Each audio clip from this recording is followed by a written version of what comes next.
Assalamualaikum warahmatullahi wabarakatuh. Hari ini Hema Ibu isi dengan materi tentang pengendalian mutu laboratorium. Ibu menggunakan PPT Bapak Surya Ridwana. Beliau adalah salah satu dosen Ibu dulu waktu S1 ya. Sebelumnya semoga kalian selalu dalam keadaan lindungan Allah dan sehat selalu, bahagia selalu, enjoy selalu dalam masa pandemi seperti ini. Always semangat ya. Oke, kita masuk materi selanjutnya.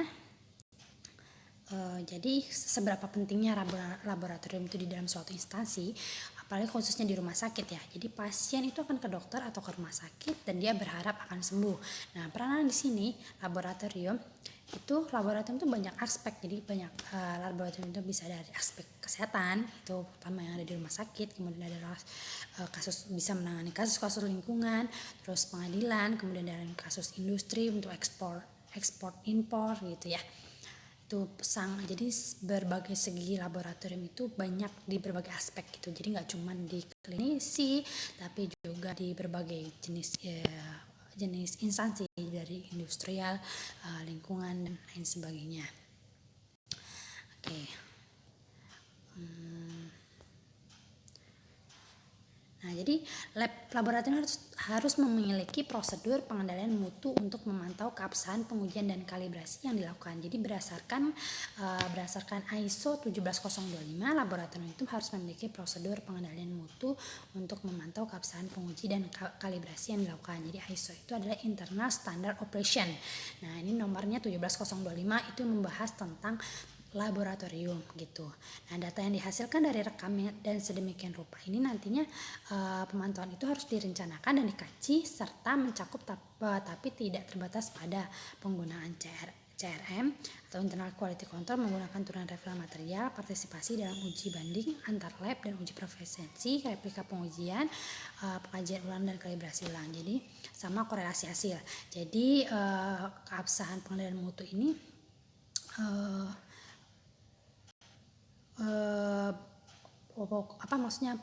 pokok dari pengendalian mutu dari suatu laboratorium itu dia penggunaan CRM itu kayak standar kontrolnya, terus partisipasi dalam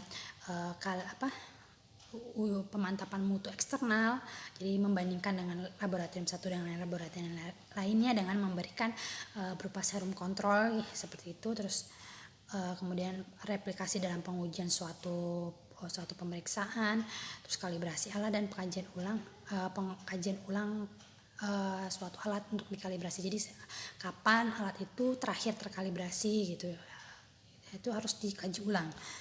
Sama korelasi hasil dan karakteristik yang berbeda dari suatu barang gitu. Ada poin 5.9.2, data pengendalian mutu harus dianalisa dan bila ditemukan berada di luar kriteria yang telah ditentukan sebelumnya, tindakan tertentu harus dilakukan untuk mengoreksi permasalahan dan mencegah pelaporan hasil yang salah. Jadi pengendalian mutu itu sangat berperan penting dalam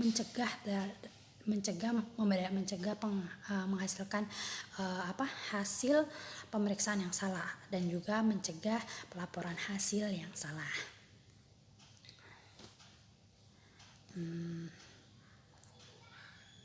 Nah, kegiatan jaminan kualitas itu biasanya berupa ada sistemnya, ada penggunaan CRM atau internal control menggunakan turunan referensi material, terus partisipasi dalam uji banding tadi ya udah disebutkan ya, investigasi hasil replikasi pengujian dan lain sebagainya tadi yang sudah ibu bahas tadi.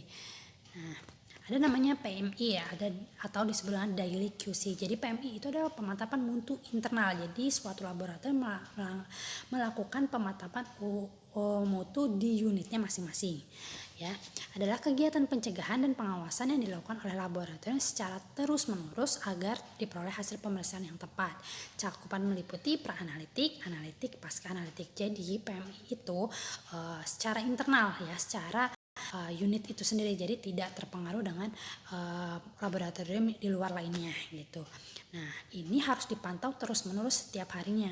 Nah, ini cakupannya meliputi jadi tahapan pra-analitik, analitik, pasca analitik. 3 parameter ini harus benar dari awal sampai akhir ya, sehingga mendapatkan pemantapan mutu internal yang baik nantinya gitu.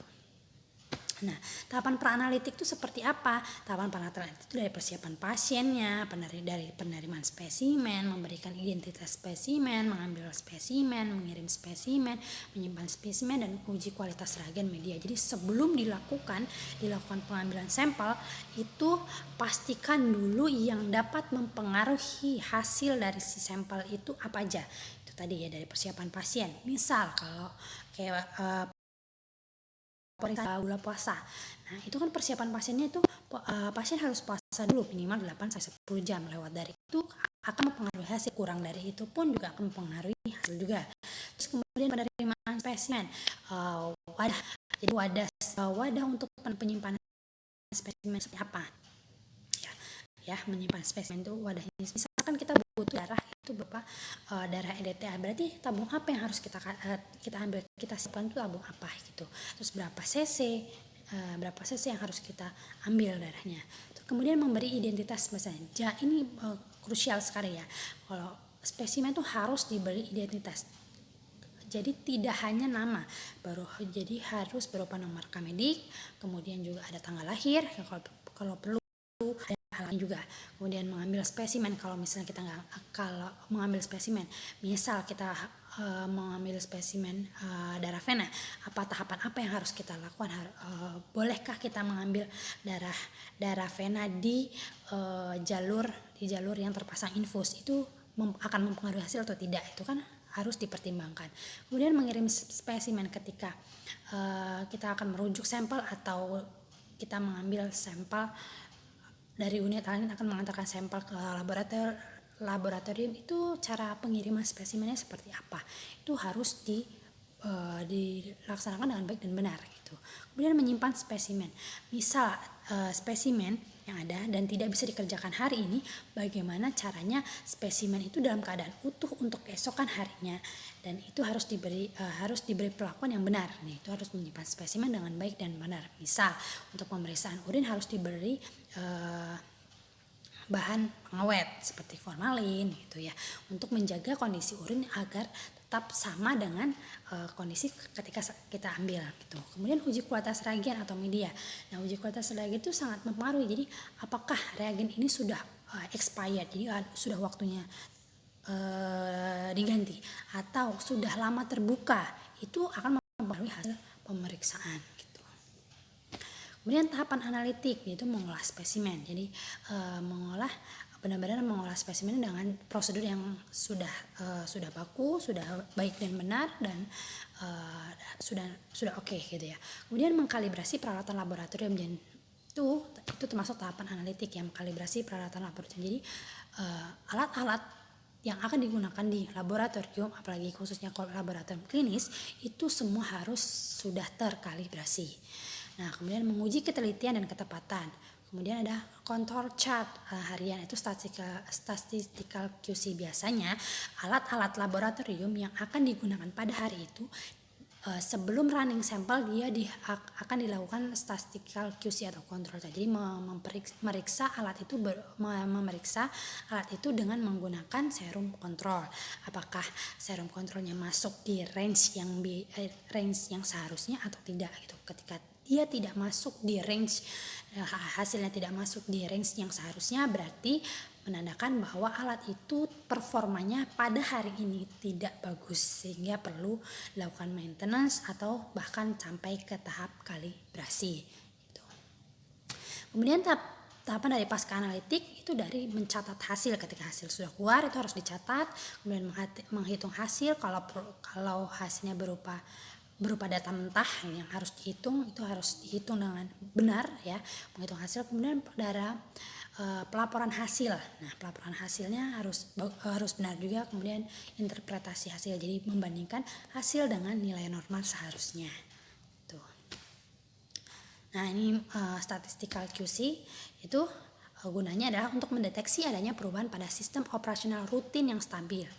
Kemudian QC ini tidak dapat mengubah suatu metode tes yang kurang baik menjadi baik ya. Jadi hanya mengkontrol saja ya, statistical QC itu hanya mengkontrol. Jadi yang tadinya metode itu tidak bagus jadi bagus, itu enggak gitu ya. Nah, terus mendeteksi dengan cepat adanya masalah yang signifikan. Jadi kalau QC-nya enggak bagus, hasil QC-nya enggak bagus, berarti ini jadi parameter untuk mendeteksi bahwa alat ini terjadi perubahan yang signifikan atau masalah gitu ya. Kemudian memberikan alarm sedini mungkin bila terjadi kesalahan yang signifikan, itu tadi ya. Kemudian menjamin hasil lab yang dilaporkan mendekati true value untuk membantu klinisi membuat keputusan suatu diagnosa. Jadi guna dari QC ini salah satunya menjamin hasil. Kalau hasil yang diberikan itu benar-benar itu gitu. Jadi kan mendekati true value atau mendekati nilai sebenarnya. Ketika alat tidak di QC setiap harinya, alat ini maksudnya jaminannya apa kalau alat ini memberikan hasil yang bagus? Itu kan nggak ada, hanya perlu dilakukan QC setiap hari untuk menjamin hasil yang dikeluarkan itu memang benar segitu gitu.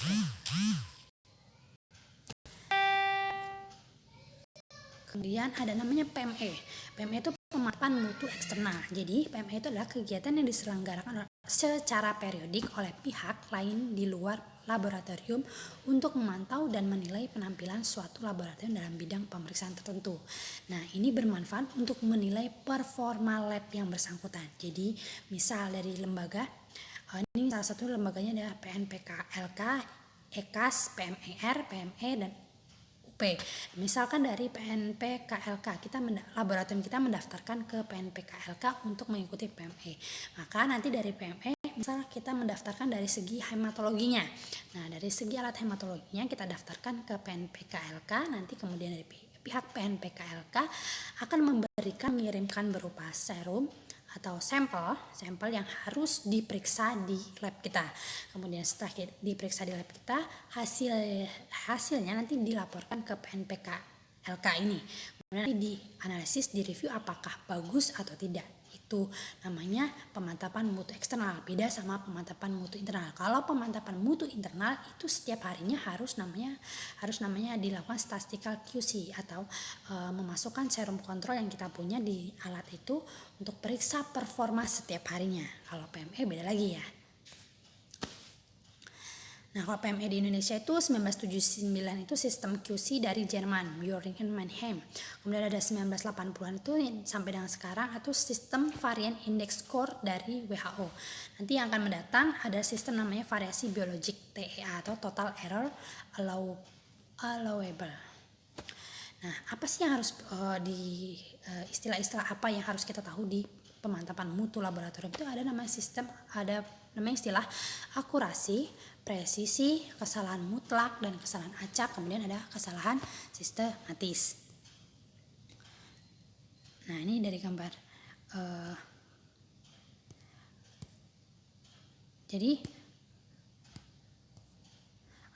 Akurasi itu apa sih? Jadi akurasi itu adalah selisih hasil pengukuran dengan nilai sebenarnya. Jadi akurat atau enggak nih yang misal kita ngukur serum kontrol yang seharusnya itu kadar serum kontrol itu 100 mg per desiliter. Ternyata kita ukur itu 98 mg per desiliter. Nah, itu akurasinya berapa persen tuh gitu. Nah, jadi akurasi itu adalah selisih hasil pengukuran dengan nilai sebenarnya. Kalau presisi ya, deviasi hasil pengukuran berulang ya. Kalau presisi itu deviasi hasil pengukuran berulang. Jadi ketika kita lakukan berulang pemeriksaan dilakukan berulang-ulang, kita lihat ketika kita melakukan pemeriksaan itu secara berulang, tidak hanya sekali. Misal kita lakukan sebanyak 5 kali. Misal kita periksa HB sebanyak 5 kali, maka kita lihat hasil presisinya dari kelima data yang kita lakukan tadi pemeriksaan, keberulangan datanya seperti apa. Itu namanya presisi.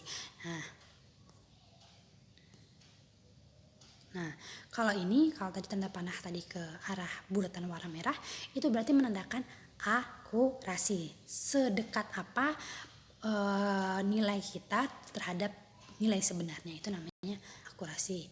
Nah, kalau terus-terusan ini berarti menandakan nilai presisi gitu ya. Nah, kalau seperti ini akurasinya berarti oke, karena dia mendekati poin tengah ya, poin tengah. Presisinya oke juga karena setiap berulang kali ditembakkan dia tepat, maksudnya bukan tepat ya, mendekati nilai sebenarnya gitu, mendekati poin tengah gitu tadi. Berarti presisinya juga oke. Tuh. Nah, ini akurasinya nggak bagus karena kan kita targetnya adalah tanda merah tadi ya. Tapi ini dia menembakkan kena ininya, kena tiangnya. Berarti kan akurasinya jelek nih ya.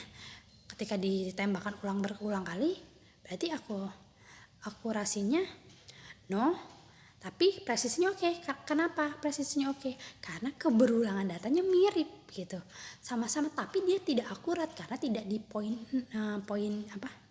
merah itu tadi, itu ya. Tapi presisinya dari tembakan yang pertama sampai dengan yang keempat itu presisinya oke karena keberulangan datanya tidak jauh beda gitu.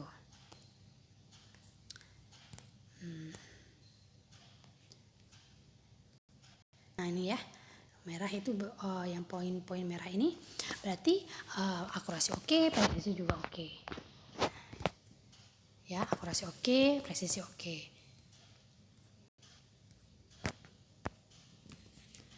Oke. Nah, kalau yang di sini di tangan presisi oke, tapi akurasinya no gitu ya. Nah, yang di pinggir sini dia akurasinya no, presisinya juga no karena dia jauh keberulangan datanya ya. Oke. Sana juga terus menyebar, maka akurasinya oke karena dia hampir mendekati nilai sebenarnya di poin tengah, tapi presisinya no.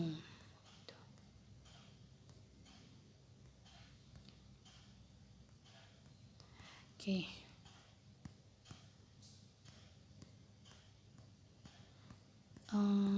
Ya ini tadi ya. Nah, kalau kita bahas tentang kesalahan dalam analitik, itu ada namanya kesalahan mutlak atau gross error, kemudian ada kesalahan random dan ada kesalahan sistematik.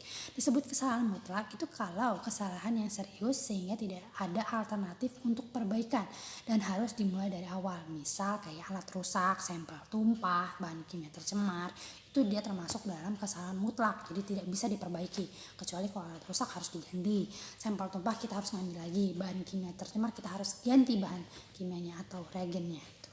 Kemudian ada kesalahan random atau kesalahan acak ya.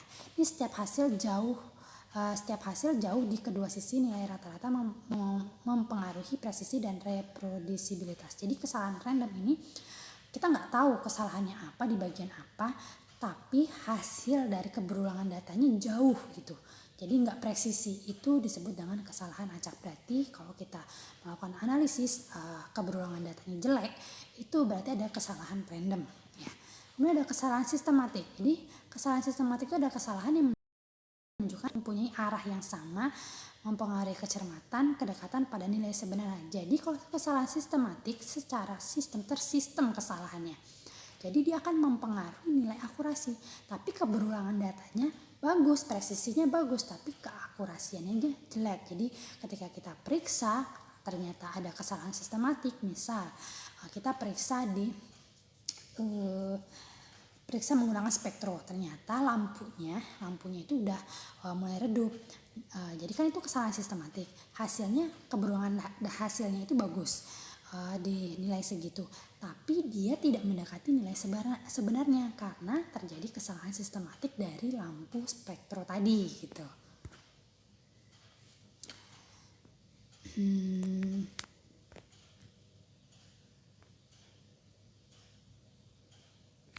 Nah, dua tipe kesalahan yang ditemukan selama proses pemeriksaan itu pertama adalah kesalahan acak atau random error. Itu penyebabnya biasanya adalah penanganan regen, kalibrator, dan kontrol tidak konsisten. Kemudian fluktuasi dalam temperatur, misal alat itu harus berada di dalam kondisi ruangan dengan suhu 18 derajat. Nah ini ternyata di ruangannya itu tidak stabil karena AC-nya rusak. Itu tadi, jadi fluktuasi dalam temperatur. Kemudian ada fluktuasi dalam volume. Kemudian ada perawatan instrumen yang tidak konsisten. Jadi hari ini dibersihin, diperbaiki, besoknya udah dibiarin masuk bodoh seperti itu ya. Kemudian ada kondisi lingkungan kerja yang tidak konsisten, itu juga fluktuasi listrik, jadi misal tidak stabilnya listrik itu sangat mempengaruhi. Kemudian ada penanganan material tidak konsisten dari suatu analis ke analis gitu. Jadi antar pekerja juga bisa sangat mempengaruhi kesalahan acak. Itu misal kalau kita ngerjain sampel ini belum selesai udah kita kasih ke teman kita gitu misal. Nah itu akan memberikan kesalahan acak gitu. Nah kemudian ada kesalahan sistematik atau sistematik error. Ini biasanya penyebabnya adalah perubahan lot nomor reagen, perubahan kalibrasi, perubahan terakhir.